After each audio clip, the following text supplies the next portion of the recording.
ভক্তি কাকে বলে, ভজন কাকে বলে, আমরা সামান্য একটু জেনে নিই মহাজনের আনুগত্যে। যে পুত্র শারীরিক মানসিক সক্ষম হয়েও আর নিজের দেহ অর্থ সম্পদ দ্বারা সর্বপ্রকারে পিতামাতার সেবা এবং জীবিকা নির্বাহর ব্যবস্থা না করে, মৃত্যুর পরে যমদূত তার মাংস ছিঁড়ে ছিঁড়ে খায়। কলিপাবন অবতার পরম প্রেমময়, প্রেম পরতত্ত্ব সীমা, রাসবিলাসের চরম পরিণতি, প্রেম বিবর্ত বিলাট শ্রীমূর্তি, সংকীর্তন পিতা নাম প্রেমদাতা, সভজন বিভাজন সর্বপ্রয়োজন অবতার সার শিরোমণি, শ্রী শ্রী নদিয়ানন্দ আনন্দকন্দ গৌর নিত্যানন্দের অপর অনুকম্পায়, শ্রী শ্রী গান্ধার্বিকা গিরিধারীর অহৈতুকী করুণায়, পারলৌকিক কল্যাণার্থে মধ্যাহ্নকালীন গৌর গোবিন্দের বৈষ্ণব ভোগ আরাধনা, মহতী ভাগবতী ও ভক্তিযজ্ঞের যে পরম আয়োজন, সেই পরম আয়োজনে এই মহামহেন্দ্রক্ষণে শুভারম্ভে অস্মাদীয় পরম আরাধ্য, জীবন ধন জীবন সর্বস্ব, প্রাতঃস্মরণীয় পরম বন্দনীয় শ্রী শ্রীল গুরু মহারাজের পাবন পদারবিন্দে পরার্ধ কোটি দণ্ডবৎ প্রণতি। তৎসহ গৌড়ীয় আচার্য কুলতিলকগণ, কথাপ্রেমিক হরিকথা প্রেমিক সুধী সজ্জন, মহন্তজন, সাধুজন, জ্ঞানীজন, মান্যজন, শ্রদ্ধাশীলা ধর্মশীলা দেবীমূর্তি মাতৃগণ, সকল ভক্তচরণে দিন অতি দিনের সশ্রদ্ধ দণ্ডবৎ প্রণতি। শ্রুতি স্মৃতি পুরাণ আদি পঞ্চর রাত্র বিধিং বিনা, ঐকান্তিক হরের ভক্তি উৎপাদেয়ত কল্পতে। উদ্ধবজি ভগবানের কাছে এই প্রশ্নই করেছিলেন ভগবানের লীলা অপ্রকটের পূর্বে, হে প্রভু, তোমার সবথেকে প্রিয় কি? শ্রী গোবিন্দের নিকটে মহাভাগবত উত্তম উদ্ধবজি জিজ্ঞাসা করেছিলেন, তোমার সবথেকে প্রিয় কোন বস্তু? শ্রী গোবিন্দ বলেছিলেন, এই বিশ্ব ব্রহ্মাণ্ডে, অনন্ত ব্রহ্মাণ্ডে আমার হৃদয়কে বিগলিত করতে পারে সর্বোত্তম প্রিয় হলো আমার ভক্তি। ভক্তি বিনা কোনো সাধনার দ্বারাই, জপ ধ্যান যাগ যজ্ঞ দ্বারাই আমার চিত্ত দ্রবীভূত হয় না। একমাত্র ভক্তি আমার অত্যন্ত প্রিয়। এই জন্য যাগ যজ্ঞ কর্মের দ্বারা গোবিন্দ বশীভূত হন না। জ্ঞান কর্ম যোগ ধর্মে কৃষ্ণ নহে বশ, কৃষ্ণ বশ হেতু একমাত্র প্রেম ভক্তি রস।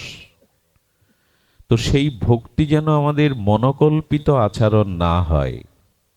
ভক্তি কাকে বলে?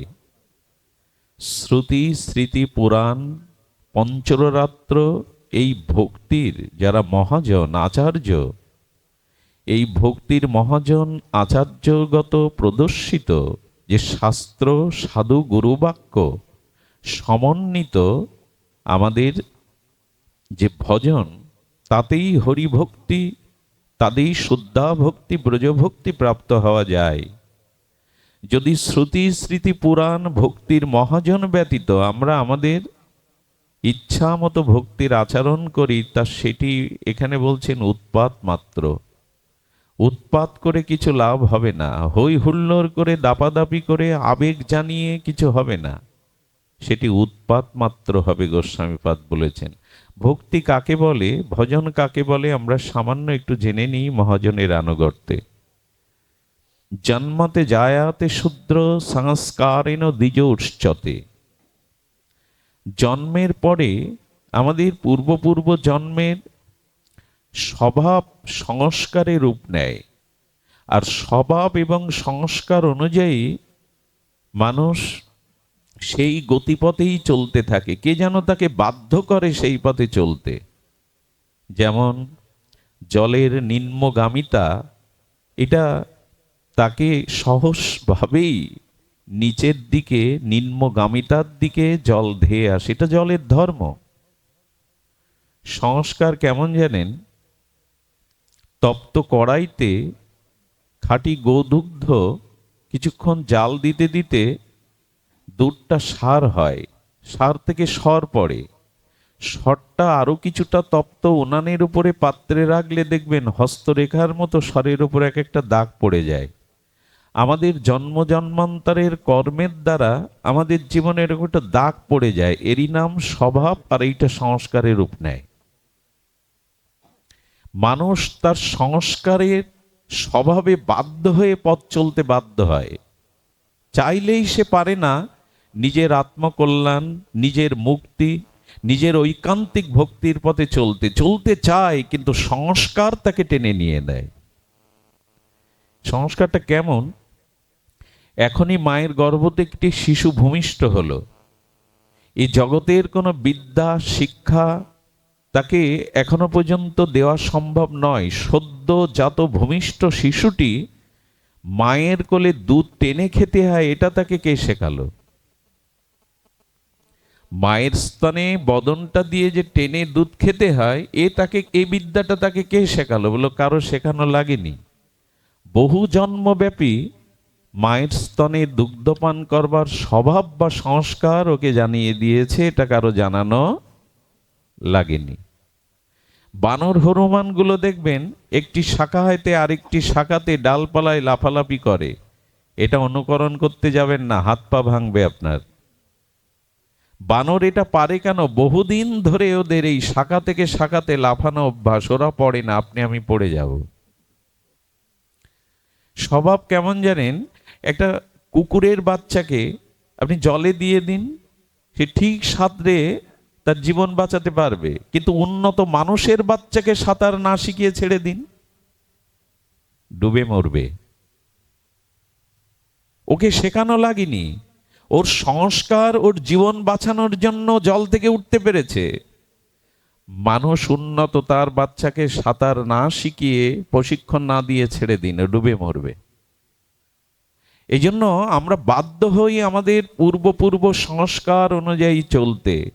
ভজন তাকেই বলে, ভক্তি তাকেই বলে, ওই সংস্কার আমাকে টেনে নিয়ে যায় কাম কামনা ভোগ আসক্তির পথে, অন্ধকার পথে। যখনই কোনো মহতের কৃপায়, শ্রী গুরু কৃপায়, ভাগবত কৃপায় মানুষ ওই সংস্কারের বিরুদ্ধে যুদ্ধ ঘোষণা করে তার নিম্নগামী, তার প্রবৃত্তিগামী, তার ভোগবৃত্তিগামী মনকে, সংস্কারকে ভগবতমুখী, চেতনমুখী, সংস্কারমুখী করতে পারে, এরই নাম ভজন। আমি তো বাধ্য হবই আমার পূর্ব সংস্কারের দ্বারা নিচে নামতে।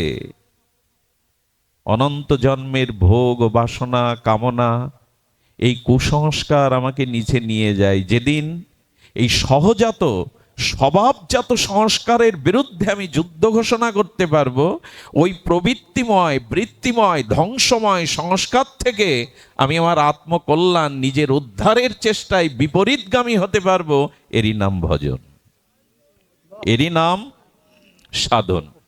তো সেটি আমাদের প্রয়োজন, এমনি এমনি হবে না, ভজন চাই।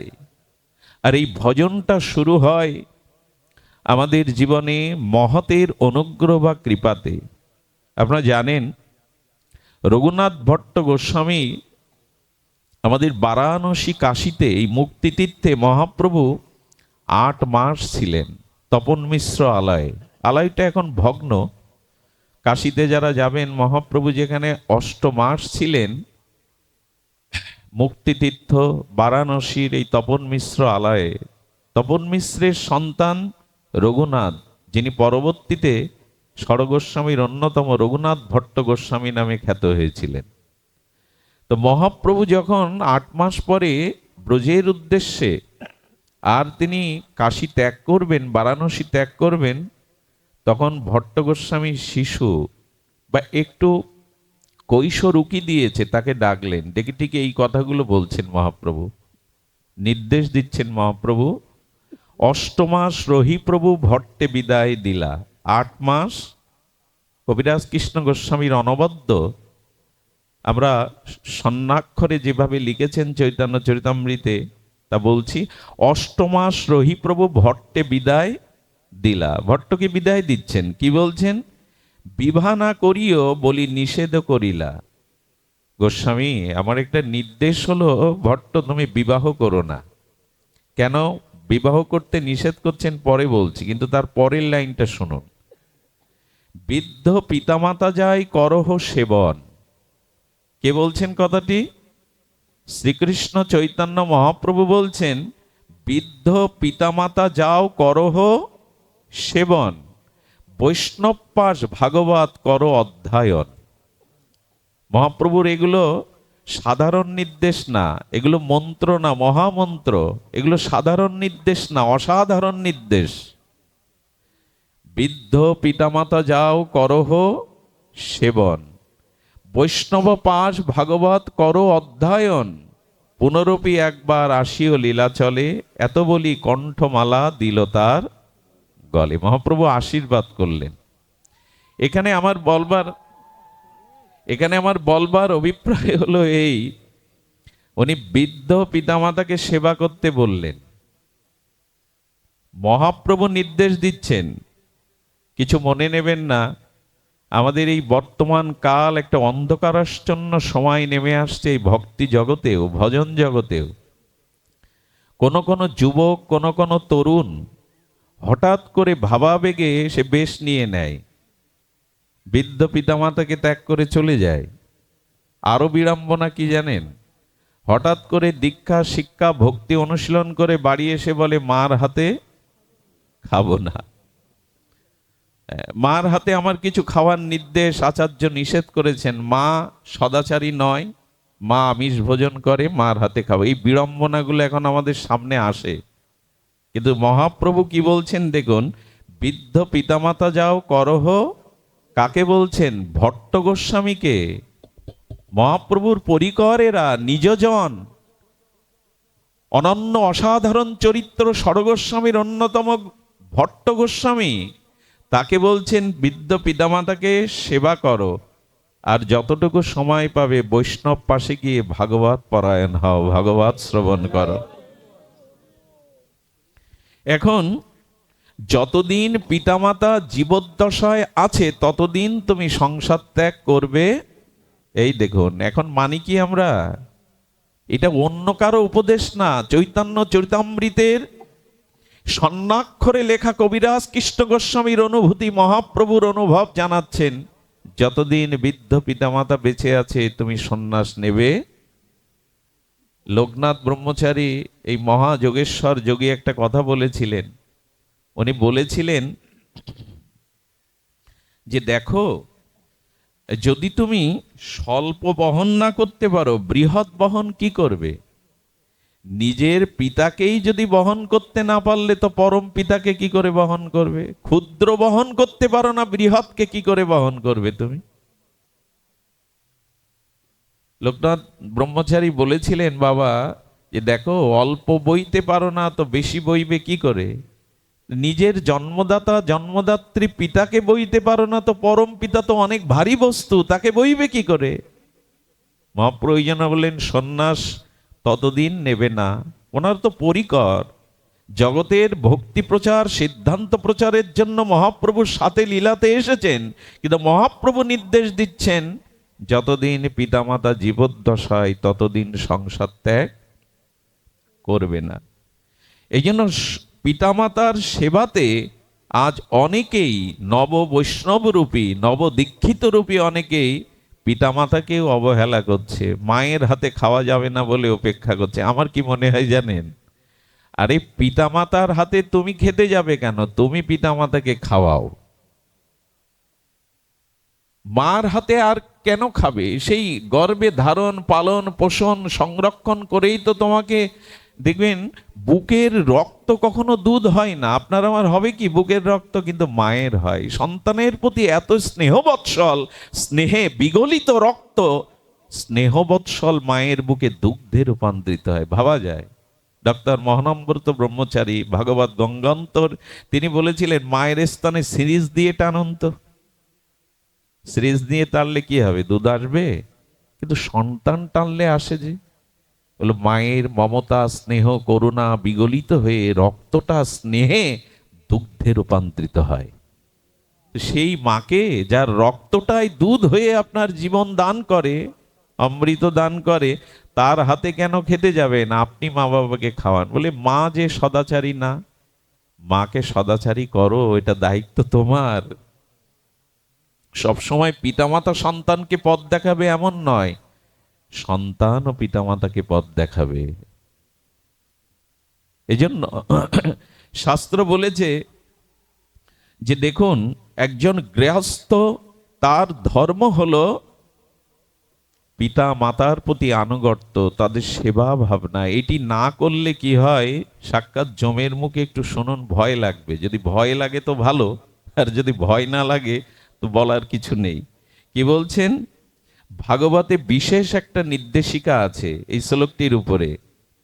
যস্তজ আত্মজ কল্প আত্মনা চ ধনেন চ বৃত্তিং চ দদত্তং প্রেত্য সমাংসং খাদায়ন্তি হি। আমার তো ভয় করে অন্তত এই শ্লোকটা পাঠ করতে গেলে। মাতরং পিতরং বিদ্য ভাজ্যাং সাদ্দি সুতং শিশুম গুরু বিপ্রম প্রপন্নং ন কল্প হবি ভ্রশ্বনমৃত। যে পুত্র সক্ষম হয়েও, যে পুত্র শারীরিক মানসিক সক্ষম হয়েও আর নিজের দেহ অর্থ সম্পদ দ্বারা সর্বপ্রকারে পিতামাতার সেবা এবং জীবিকা নির্বাহর ব্যবস্থা না করে, মৃত্যুর পরে যমদূত তার মাংস ছিঁড়ে ছিঁড়ে খায়। আমাদের বর্তমান সমাজে ভক্তির নাম করে, ভজনের নাম করে এখন পিতামাতাও আমাদের কাছে অবজ্ঞার পাত্র পাত্রী হয়ে গেছে। খুব সতর্ক থাকবেন, এটা মহাপ্রভু নির্দেশ দিচ্ছেন, এটা ভাগবত ধর্ম নির্দেশ দিচ্ছেন। যিনি ক্ষমতা থাকা সত্ত্বেও পিতামাতা, সতী স্ত্রী, শিশু সন্তান, ব্রাহ্মণ, গুরু শরণাগত ভরণ পোষণ না করেন, তিনি নিঃশ্বাস ক্রিয়া নিলেও মৃত ব্যক্তি, তিনি জীবিত নন। নিঃশ্বাস নিলেই বেঁচে থাকা হয়, শ্বাস প্রশ্বাস ক্রিয়া নিলেই তাকে বেঁচে থাকা বলে না।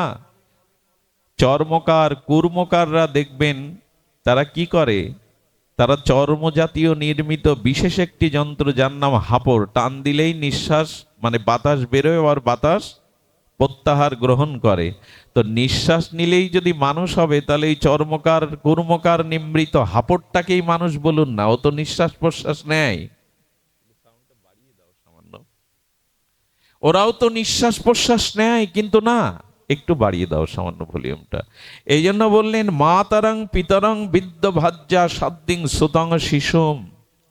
এদের প্রতিপালন করুন, এদের প্রতি কর্তব্য করুন। আগে ক্ষুদ্রকে ভালোবাসুন, তারপরে বৃহৎকে ভালোবাসা আসবে। সুধীজন, এই জন্য চলার পথে পিতামাতার আশীর্বাদ একান্ত প্রয়োজন। আমাদের সাধনার পথে, জীবন চলার পথে পিতামাতা গুরুবর্গের আশীর্বাদ ছাড়া আমরা এক পাও এগিয়ে যেতে পারবো না।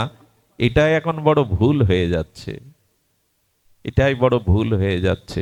পিতামাতাকে প্রণাম করলে কি হয় জানেন? সঙ্গে সঙ্গে একটা ঢাল, একটা রক্ষা কবচ তৈরি হয় আপনার জীবনে। ওদের ধুলি ধুলি নয়, ওদের হৃদয়ে আপনার প্রতি যে ভালোবাসা আছে, স্নেহ আছে, সেই স্নেহ ভালোবাসা দায়িত্ববোধ ওই চরণ ধুলার মধ্যে শক্তি সঞ্চারিত করে আপনাকে রক্ষা করে, বহিঃশত্রুর হাত থেকে রক্ষা করে। এই জন্য শ্রীমান মহাপ্রভু বলুন, রঘুপতি রামচন্দ্র বলুন, ভগবান অখণ্ড অদ্বয় পরতত্ত্ব শ্রীকৃষ্ণ বলুন, তারা কেউ মাকে, এমনকি সিদ্ধ বাবাদের, আপনাদের মনে আসে সিদ্ধ পণ্ডিত রামকৃষ্ণ দাস বাবাজির কথা? আমি এই কথাটি শোনার জন্য হাত জোড় করছি খুব মনোযোগ দিয়ে। বৃন্দাবনে 4 জন সিদ্ধ মহাত্মা ছিলেন প্রসিদ্ধ, তার মধ্যে পণ্ডিত সিদ্ধ রামকৃষ্ণ বাবাজি মহারাজ প্রসিদ্ধ মহাত্মা, সাক্ষাৎ যুগলকে দর্শন করেছেন, সিদ্ধ মহাত্মাদের মতো অন্যতম অগ্রগণ্য। ওনার গর্ভধারিণী বেঁচে ছিলেন, সন্তানকে দেখার জন্য উনি অতি কষ্টে তখন বনপথে বৃন্দাবনে এসেছিলেন। সিদ্ধ পণ্ডিত রামকৃষ্ণ বাবার কুটিরের সামনে উনি বসেছিলেন যে ছেলে আমায় চিনতে পারবে। কিন্তু পণ্ডিত বাবাদের একটি দশা হলো, ওরা অন্তর্মনা হয়ে থাকে, সর্বদা রাধারানীর চিন্তায় রত, পাশে কি হয়ে যাচ্ছে কেমন জানেন? রাস্তায় যেতে যেতে কারো যদি 10তলা 20তলা অট্টালিকা দেখে না, আমার মতো বিষয়ী মানুষ তাকিয়ে দেখে, আহা কি সুন্দর সুরম্য বাড়ি, এ আমার ভাগ্যে হলো না। কিন্তু ওই পথ দিয়ে নিষ্কিঞ্চন যদি কোনো ত্যাগী বৈষ্ণব যায়, একবারও ফিরে তাকাবে না, কারণ মাটি তত্ত্ব সে জেনে গেছে, সবই মাটি। তো সিদ্ধ বাবা কে বসে আছে এদিকে তাদের? 2 দিন মা বসে থাকলো, আর উনি কুঠিরে যান, ভজন করেন, বেরোন, মায়ের দিকে তাকানো নি, কারণ অন্যদিকে তো ওদের দৃষ্টি নেই, অন্তর্মনা হয়ে আছেন। মা ব্যথা পেয়ে চলে গেল। খোকা আমাকে দেখেও চিনতে পারলো না। যেদিন মা মনে ব্যথা নিয়ে ভজন কুটিরের সামনে চলে গেল, কি বলবো, ওই মুহূর্ত থেকেই তার হৃদয়ের লীলা চিন্তন বন্ধ হয়ে গেল, আর লীলা চিন্তনে স্ফূর্তি হচ্ছে না। ভগবান লীলাই বন্ধ হয়ে গেল সিদ্ধ বাবার হৃদয়ে, যা স্বতঃস্ফূর্ত ভাবে রাধা মাধবের নিকুঞ্জ মন্দিরের প্রেমলীলা, সেই লীলায় দর্শন বন্ধ হয়ে গেল। ছটপট করতে লাগলেন, জল ছাড়া মিনের মতো, কি অপরাধ আমার। গুরুদেবের চরণে গিয়ে প্রণত করে বললেন, মা এসেছিল, তার দিকে দৃষ্টি দাওনি। সেই মার মনোকষ্টের দ্বারা রাধা মাধব তোমার হৃদয় থেকে সরে দাঁড়িয়েছে, তোমার হৃদয়ে আর রাধা মাধব প্রকাশ হচ্ছে না। সিদ্ধ বাবার চরিত্রে এটা আছে, রামকৃষ্ণ দাস বাবাজি মহারাজের। আরে কারে অপেক্ষা করছেন? কাকে উপেক্ষা করি আমরা ভজনের নামে, সাধুত্বার নামে? সিদ্ধ বাবা চলে গেলেন মায়ের চরণে, 2 চরণ ধরে অনেকক্ষণ কাঁদলেন, মাগো তোমার মনে ব্যথা পাওয়ায় সমস্ত ভজন আমার স্তিমিত হয়ে গেছে, রাধা মাধবের নিত্যলীলা আমি আর দেখতে পাচ্ছি না, কৃপা করো মা। মাকে আনলেন, যতদিন বেঁচে দিলেন সিদ্ধ বাবা নিজে হাতে মাকে সেবা করেছেন। আমার কাছে থাকো তাহলে আমার যুগল, আমার মাধব, আমার ঠাকুরানী আমার কাছেই থাকবে। এই হলো সিদ্ধ বাবাদেরও চরিত্র। রামচন্দ্র ভগবান রঘুপতি সকালে উঠেই আগে মাকে প্রণাম করতেন, মাতৃদেব ভব, তারপরে পিতাকে গুরুকে প্রণাম করতেন। শ্রীকৃষ্ণের কথা শুনবেন, ব্রজরাজ ব্রজরাজ নন্দ বাবা একদিন বলছে, কানাই আমার পাদুকাটা খুঁজে পাচ্ছি না তো। ভগবানকে বলতে পারবে তো আমার পাদুকা কোথায়?